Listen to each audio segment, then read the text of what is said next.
All right, Coach Stone, an opening statement.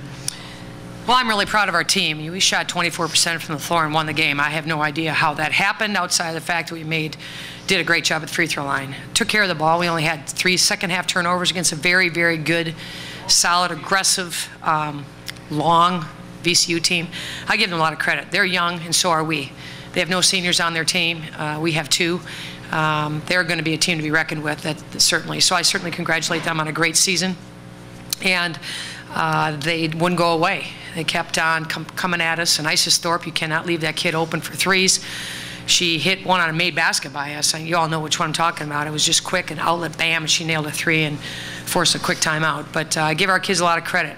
Misi made a couple great clutch free throws. Not only did she lead us, she's a great defender, does a ton of things for us, and had to log a lot of minutes. And you notice I didn't sub a whole lot in the second half because you don't get till tomorrow without getting through today. And we've been in the position where we've had an early exit from the A-10 tournament, and this is a team of fighters. And our team also we're hit with a flu bug.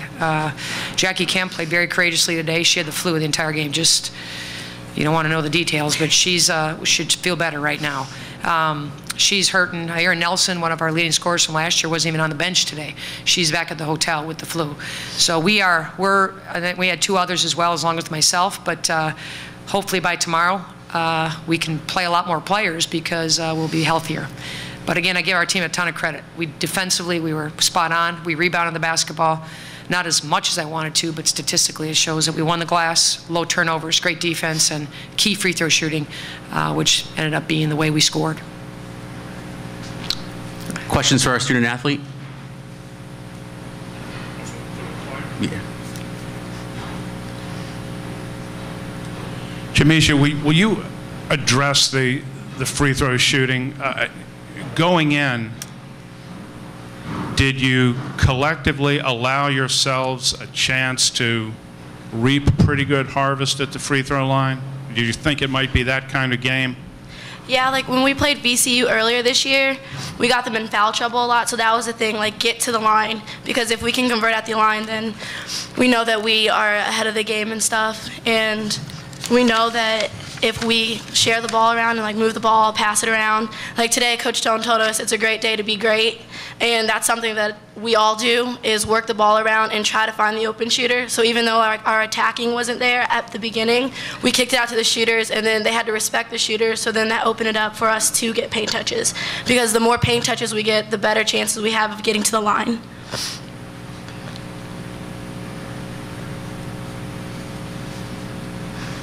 Go ahead. Paul. It's one thing to get to the line, it's another to make 87% once you're at the line. Is that, I can't believe that's a typical day, but do you normally shoot free throws well? Our free throw shooting has gone kind of like our season has gone. Every coach in America, you look at, I don't care, it's high school, boys, girls, men's, women's, we all want to find that magic ingredient. Everybody shoots them, you work on it. We've had games where we've lost the game at the free throw line, and we've had games where we won games at the free throw line. And today happened to be a day where, as much as we struggled to hit outside shots, and we settled, we were 3 of 20 in the first half at one point, and those 3 makes were threes. So attacking, Misi had mentioned, we talked about paint touches, whether it's into Sadie, and we had to bring her out because Royster is such a great shot blocker, or if it's drives to the basket and get them to hand check and get to the bonus.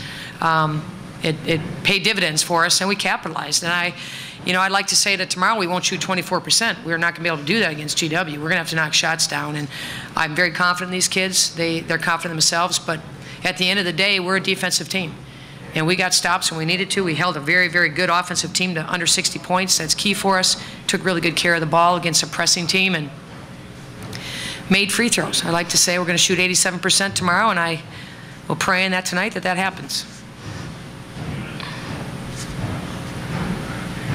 Jamisha, this is the second time in 2 days. I don't know if you saw any of the St. Bonnie UMass game last night. Second time in 2 days, both teams have just struggled really, really badly to put the ball in the basket. From a player's perspective, is this a difficult building given the cavernous space behind the baskets. Is this a difficult building to shoot at and difficult to get comfortable in? Personally, for me, it's not. I don't try to look at everything else that's around. When I step in the court, it's just me and my teammates. It's like another day in the office for us. Like, what we do well is what we've been doing. So we just try to focus on that. We can't focus on who's in the crowd, like if we have one person cheering for us or not. So, I mean, it's kind of funny hearing like VCU's band talk about us, but then we know if we stay together, then we can do anything. Anything is possible. How about the physical background as a shooter? The depth, the backdrop, that doesn't affect you? For me, it doesn't. The free throws that I made doesn't really make any sense to me. It's those two that haunt me that I miss. And when I know my teammates are standing right behind me, like when they cleared off the line and I was the only one on the line, like I knew my teammates had my back. So it didn't matter like what else was beyond the basketball goal. All I saw was the rim and the ball go in.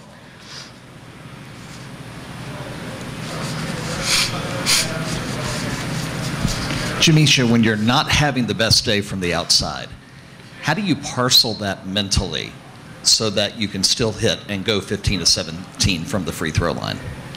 I know one of my biggest things is getting my teammates involved and then making the stops on defense. So if I can focus on doing what I do well and getting the defensive stops, helping my teammates, getting it to the open player, then I know that when my time comes, I will be able to hit those shots. Anything else? Paul? Coach, concerning free throws, right here. I'm sorry. I'm the good-looking guy in the front. Right? Okay.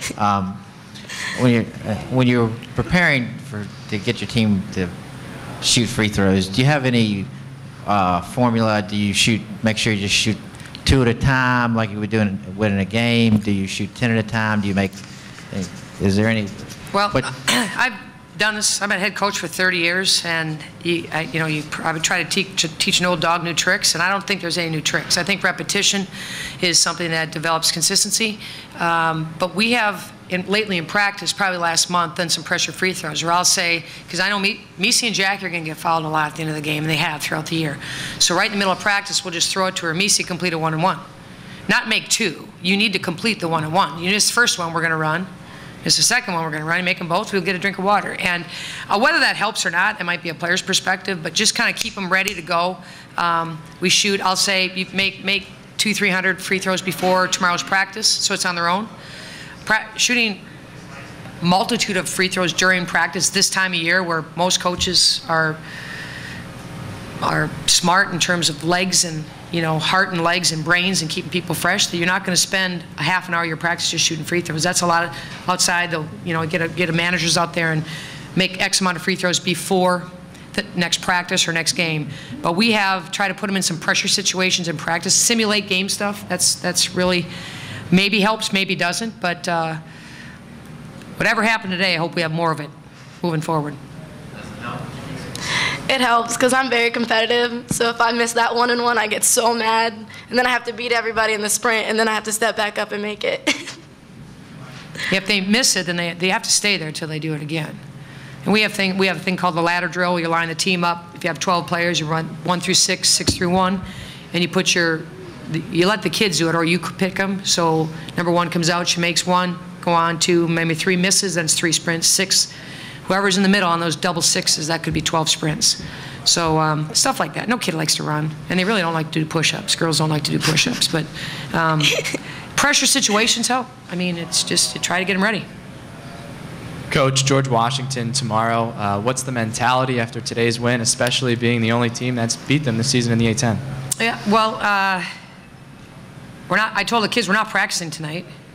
That made them happy. That'd be silly, quite frankly, because we play 11 a.m. tomorrow morning. George Washington is obviously, they garnered a lot of awards in the postseason.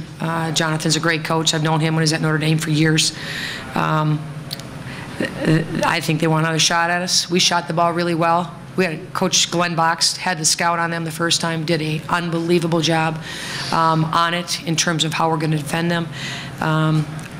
People always ask me, do you change what you do? No, you don't change what you do this time of year. And I'm an old school girl. You stay with what you've got, you dig in, you fight, you come out with energy and knock the ball, put the ball in a basket. even though we shot 24% and won the game. So keep fighting, keep energy, stay disciplined. Understand, we're 5 versus the ball. That's our defense. Jonquel Jones is an amazing talent. She's going to be in the WNBA. So is Andrea Hoover, and so is Ali Malat. And there's probably others in the league I'm missing. There's some big-time players. Washington's a great player. That it's fresh in our kids' mind. That confidence boosted our team. It boosted our program. Our program did some things this year's never done. And we're not done yet. And that's all I have to say to these kids. I mean, you look at the minutes we play today, you think they're going to be tired tomorrow? Heck no. If I might borrow a couple extra timeouts, but if to rest them. But the long and short is we're going to go in there and do what we do. And having beaten them the first time, they're outstanding. They've lost 1 game in the league. And they've got the player of the year on their team. And really, really good players. We're going to stick to what we do the best that we can, fly around, get 50-50s, rebound the freaking ball. But we better shoot better than 24%. That's all I'm going to say. We have to shoot the ball better. All right. Thank you.